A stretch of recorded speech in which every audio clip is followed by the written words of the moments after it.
ikintu babwira Jatare Elias baranyagije yuko noba narazuye umuntu abiwabo abanyagwafu baraza baramfatira ngaha muhira twangara tugeze naho namusanze aho namusanze ni karibu yaho muhiri wawe n'ababanyi nababajije bambwiye ko ariho nyene bamubonye. uwo mubona n'umugwayi yasaze ari inkumi ntarigera apfa. Okay nkuko rero biba bimeze namarabwiye buri gihe ati ayatariko agakungugu atarahonyora hasi buri gihe aba ari kuri channel yiwanje NJ utujede official. Utaratangura kumviza cyangwa utatangura kurabisha mbenda gusaba utariyabonesha urafyonda hanze sabone canke subscribe ugaca hafyonda ugaca no kugakengere ugatangura no kurayikinga ibikorwa ubasanze mu gufyonda kuri like canke jeme hama mu gihe uba wifuza kubisangiza abandi ukagira share canke partage ugafyonda kugira ngo ubisangize n'abandi. Rero nkuko bimeze inkuru y'uyu munsi ni inkuru maze igihe ndiko ndabatohoreza kuva uyu munsi murabona ko turi itariki 21 z'ukwezi kwa gatanu inkuru yo kuva itariki 19 ni ngaha ku mutumba wa Kobero aho twatangiye kubona amakuru umuntu bari bashungereye ngaha Ikobero bavuga yuko ari umuzuka ari umuntu yazutse basanzwe baza abantu benshi bamushungereye abo mu mashengero bashitse abazana amashapure bayazanye bamusengera basaba yuko yosubira kuvuga cyane ngo batore akenge. Abantu benshi ico gihero bavuga yuko bamuzi yuko yaba aho bita imutukura ku mutukura rero ni ku musozi wa Rabiro muri commune Butihinda aho ku mutukura rero niho bavuga yuko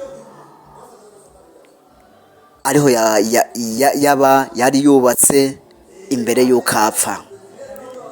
Haza n'abantu benshi bavuga yuko bamuzi benshi kugeza yaho n'abajejwe intwaro ku mutumba wa Kobero na Rabiro bahashika kugira ngo birabire uwo muntu bahumurize bahe ihumure n'abantu bari bashwabadutse bakoranya aho hantu bari bakeneye kumenya ibyabaye.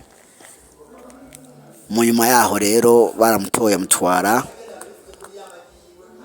kunyamira mabi kugira ngo turabe yuko yoronka umutekano. Inyuma yaho haraje abantu benshi bagiriza bavuga yuko ari uwiwabo ndetse haboneka n'abantu bavuga ko ari abana biwe benshi bavuga yuko bamuzi aho imutukura nkuko tuza kwiyumvira amajwi amwamwe kandi bimaze kubigena nkuko kubera hari mwijoro yaraharaye mu gitondo bazinduka murungika kuri commune ya Butihinda kugira ngo ivyo bibandaniriza hariya ariko bataramurungika hari hamaze kuza n'uwo bagiriza yuko ari we yamuroze wo bitahatari yabihakanye yivuye inyuma aravuga ati ivyo bintu ntavyo nzi ariko abantu bacaguma bimwagiriza bavuga yuko ko mutumba bamuzi yuko ari umurozi mbere bamwagiriza yuko afise n'abandi benshi ngo yo batunze mu iyo nzu ngo bazane bose ariko nkuko musanzwe mubizi rero murabizi yuko nta tegeko ryemeza canke rihana abarozi rihari. No kuvuga rero ico gihe cyaciye gishika kwari kumutwara kugira ngo kwanza babanze kuja kure y'abene gihugu hama pereze bumva ivyo bintu uko vyaje biba. Ariko ivyo byose imbere ko mutwara haro nandi makuru yaje aza menshi atandukanye muraza kuyumva ngaha amakuru atandukanye. Amakuru ya mbere twanje kuronka na yavuye mu ruzo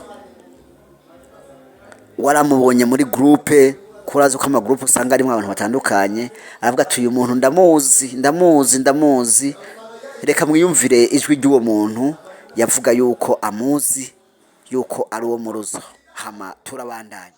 Uwo muntu nari mbonye umenga n'umuntu wino mu ruzo nuko ari mwijoro Ndabona umenga ni umuntu w'ino muruzi adakwije neza nahora mbona. Ego yitwa Ciza. Sinzi kweri nimumubaze mwumve nimumubaze. Yitwa Ciza ntiyarakwije neza mu mutwe. Niko ndabibonye mugabo nuko yari mwijoro sinzi. Mbona umenga ni umuntu atarakwije mu mutwe w'umudamu yitwa Ciza. W'ino muruzo. None vyaba vyagenze gute? Je sindabitahuye neza. N'abana banje ndaberetse ako kavideo ntababwiye n'ikintu na kimwe. Baciye bavuga ngo uwo ni Ciza. Ni Ciza. Nayo batari uwo Ciza nyene ndababwiye. Ikintu je kweri oya ntibavuge ngo uwo n'umuzuka w'iyo kobero wapi. Sindavyemeye kubera uwo muntu umenga ndamuzi no kabisa. Nuko bwije naca nereka n'abandi bantu bakaraba. Okay, ndibaza ijwi muragiyumviye. Uwo ni uwa mbere yaje avuga, ni nawe makuru atangwe kuvugwa, bituma abantu benshi bavuga yuko bamuzi.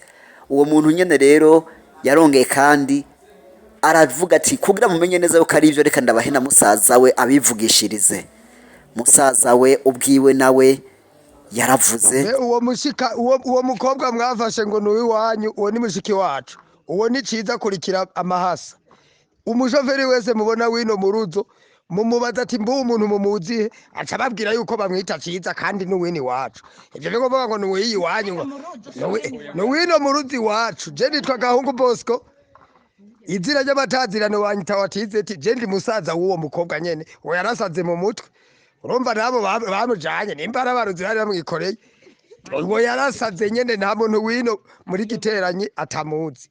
Umushoferi wari wose wino muruzo mumubonye mugata mubaza ati umuntu muzi no wini wacu uwo ni mushikanje.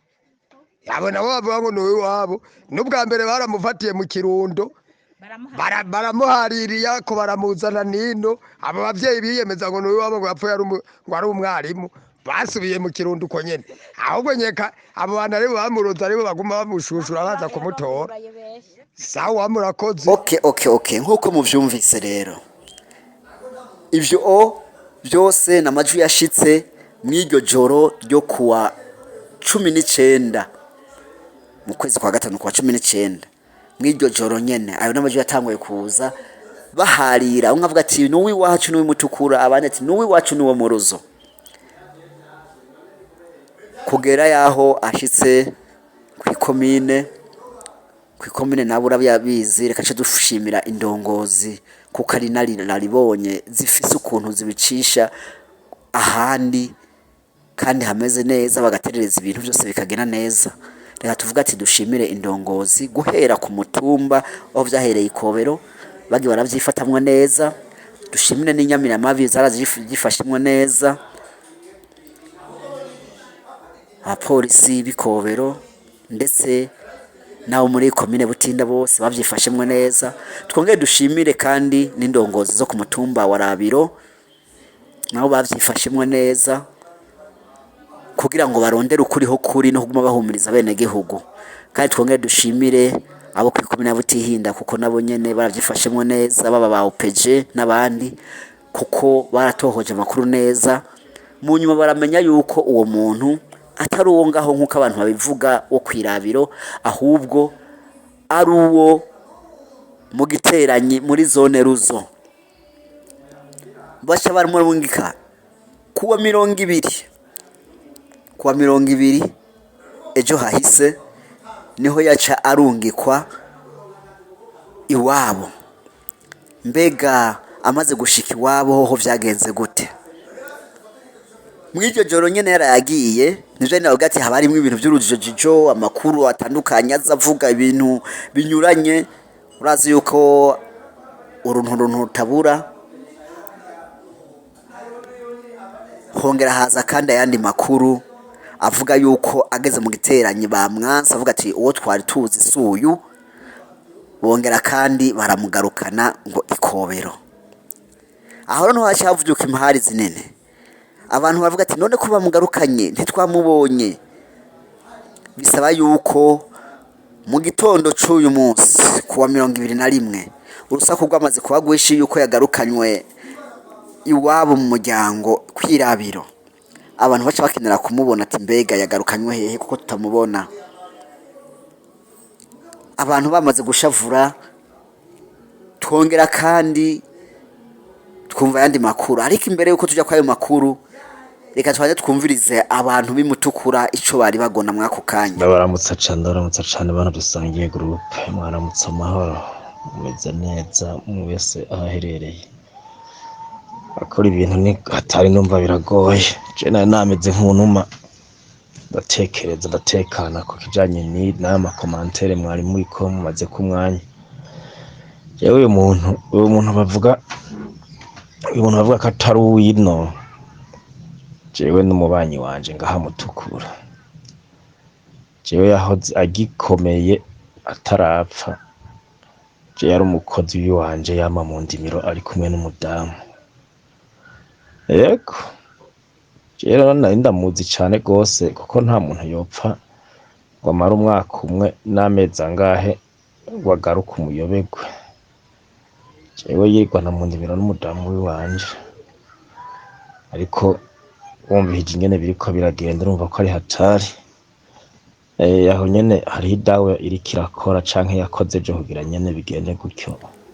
Ivyo birangiye rero twongera kandi duhura na hatari uwo bagiriza yuko ari we yoba yararoze uwo muntu, ari we yamutungiye mw'iyo nzu. Nawe ubwiwe arabeshuza izo nkuru. Mwiyumvire inkururo y'ukuri kuva k'uyu muntu ko arabeshuza aho avuga uko vyamugendeye bamaze kumwagiriza iryo bara. Jewe ikintu babwira je atari Elias baranyagije yuko noba narazuye umuntu abiwabo abanyagwafu baraza baramfatira ngaha muhira kwanga tugeze niho namusanze. Aha niho namusanze ni karibu yaho muhiri wanje, bacavuga yuko ngo je bamukwe mu nzi wanje kubera hari igihe hashika mu gihe c'amakongere y'amatora kuri vyo intwaro bwa mbere byageze kuba baravuga ngo ndatera inshinge kubera abantu babagumye banga barashaka kuza barabiyumvira mu bintu bibi. Ubwo rero abanyagiteranye ejo baraje baratora umuntu wabo ngira n'Imana Pascal Keremere naje gutera ibidodo na Opet, bacavuga yuko ngo umuntu atari umuzura nabi wabo baramutwaye. Cico no saba rero murabe neza ibintu birimo biraba mw'iki gihe cyaya matora. Cende umurimyi ndumunyagihugu niko twiwanje ntibaze barahoro umuntu ko abari mwarikorera. Je mu rugo rwanje burya nimwo ndahashika umuryango wanje nashanze urayikomeye. Yego n'umuryango wanje urashobora kuba je ntari muhira, n'umuryango wanje urashobora kuhabwira ibyasigaye biraba. Muravyumvise aravuga ati barambeshera, kandi by'ukuri twashoboye no kwishikira iwiwe. Tuzobaha ayandi makuru muyarindirana igishika ayasinza kuyabaho uyu munsi. Yaranyinjije no mu nzu iwiwe aranyereka ati jewe nagapfa nakira taha niho mba, arantwara no munsi y'ubutanda iwiwe ati niwirabire ntuza kugenda uvuga ati wewe nyene uvyibonere yuko je ata abantu babapfu ntunze mw'iyi nzu yanje. Inzu isukuye, inzu y'isuku imeze neza, ubona by'ukuri yuko uwo hatari ata bintu nk'ibyo yokora. Rero uravye no mu nzu y'ukuntu hari hasukuye ari suku, n'umuryango wiwe twaravuganye. Ayo nandi makuru tuzobaha hanyuma mwumvirize n'umuryango wiwe. Afise umuryango mwiza cyane, umuryango nk'uko abantu baba bavyiyumvira, udatunzwe n'inyama z'abantu nk'uko abantu bavyiyumvira. Umuryango waboneye neza yuko wibereyeho neza, utunzwe n'uburimyi n'ivyo birimira, no mu rugo nyine abona yuko hari ibitoke hari biki. Ayo n'amakuru nzobagarukira ko hanyuma ndayabereke. Ariko kandi reka cyo tubandanya kandi n'ayo makuru yaciye ava k'uyu munsi nyene w'itariki 21 ava mu ruzo, kuko ibintu vyahereye ngaha. Dushitse mu ruzo niho twamenye rero tuyu muntu ninde. Uwo muntu bavuga ko ari umuzuka, amazina yiwe bamwita Ciza. Ciza nawe urumva ko abakurikira amahasa, akavuka mu muryango akurikira abana b'amahasa bukuru na butoyi, nabakaca baciza cy'amahasa. Arafise n'umuvukanyi wiwe bita Gahungu batazira watizeti. reka nawe tubanze tumwumvirize. Tuba twamwumvirije ubwa mbere ariko kandi yongeye arasigura iby'uyu Ciza. Reka tumwumvirize. banyita Gahungu Bosco uwo batazira watize jewe ndi uwo muruzo. Uwo mubona ni umurwayi yasaze ari inkumi ntarigera apfa, abe kosiye abe n'abashoferi bose bino muruzo mumwerekanye boca bavuga ati uwo muntu ni uwo muruzo. Twebwe kubw'ibyo rero mwe muvuga ni ukuri kw'Imana uwo muntu ntiyigeze apfa, nta n'umwana n'umwe arigera abyara, yasaze ari inkumi atangwe kuba umuyabaga. Harya umuntu nyene aba ageze mu rugero rw'uko yoronderwa n'abasore, yaciye asara, yaragiye no kwa Rujani mu Kirundo, yaragiye no mu Kirundo nk'uko nyene biriko birabiye iwanyu, baramufata mu Kirundo naho bavuga ngo yarapfuye, ngo yaradutse, ngo yari umwarimu, ngo yapfuye ari umwarimu. Uwo muntu aramukurikirana no kwa Rujani, barajayo, haraza n'abategetsi barazi n'iwacu ku gatumba, abanyagihugu baravuga ati nukuri uwo muntu nuwaha. Baca batora no mu muryango iwacu umuntu aza kumugwaza kwa Rujani kubera yari karafashwa n'amashirahamwe, baramujana amara y'amezi 6 n'ubundi bamugarukanye biranka. Burya uwo twebwe twarahebye ntituzomenya niyo yaguye mugo kugera uwo mwanya ndiko turavugana nawe. Abategetsi nimba baciye bamurungika ubu nagize nyambona je kubera mba nibereye ngaha kwirigaranye na hamuruzo aho impande ya Mesha niho dukorera. Je niko ndo mukarani nkora akazi k'imizigo. Nagize nya mu gatondo mvuye muhira namubonye nawe ariko aratambaza mwirigara nkuko asanzwe nyine ari umusatsi nayo bundi kweri. Nukuri abo bantu nibigumye, buryo umuntu yapfuye ntazuka. None yozuka gute? Umuntu yarapfuye aba yarapfuye uraheba. Nayo wundi uwo ni mushiki wacu nitwa mudekara. None nk'ubu twe tumeze nk'abamuhebye, twaramuhebye nk'ubu kuko ntituzomenya niyo yaguye.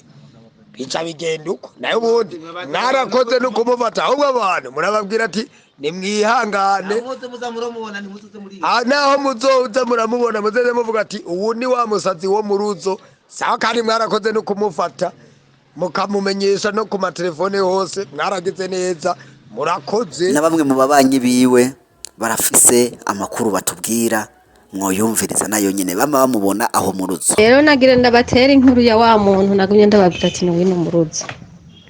Urazi je ko nagumye ndababwira ko ari wino, ko ari wino. Niyo kanzo ati ndayizi. Byarangiye nyene ari wino. Mbere banamuzanye bari yino. Imodoka yamuzanye mushikana mu gitera, abandi bace baramutora mushikana. Ati rero bimeze gute? Imbere yuko ndangiza reka ndababwire yuko bene gihugu tubandanye twizera inzego twatoye ngo ziturongore, kuko bakora ivyo bazi kandi by'ukuri, kuko yo hatababo ibara ryari kugwa k'uyu mutumba wa Rabiro n'umutumba wa Kobero. Bakora ivyo bazi rero, murumva yuko umuntu birangiye tumenye idonido y'amaza yiwe yuko ari uwo mu giteranyi muri zone Ruzo, kandi ahamaze igihe kinini nk'uko twahishikiye turamubona. Tuzobashikiriza hanyuma tubereke umuryango wiwe, tubereke ahasanzwe aba, baduhe n'ayandi makuru menshi k'uwo muntu. Mugabe ibyo ndangirije ko ndangije ndababwira yuko uwo twari tuzi ko ari umuzuka bavuga ko ari Anita bohigira ahandi, cyangwa namba umuryango wiwe wumva udatahukiwe neza cyangwa udatoshetse, nawo wishikire mu Ruzo muri giteranyi uje kwishuza uwabo, nk'uko nabo bishikiye abo mu gitanyi bashitse butihinda bakavuga ati uwo muntu n'uwiwacu ni mumuzane.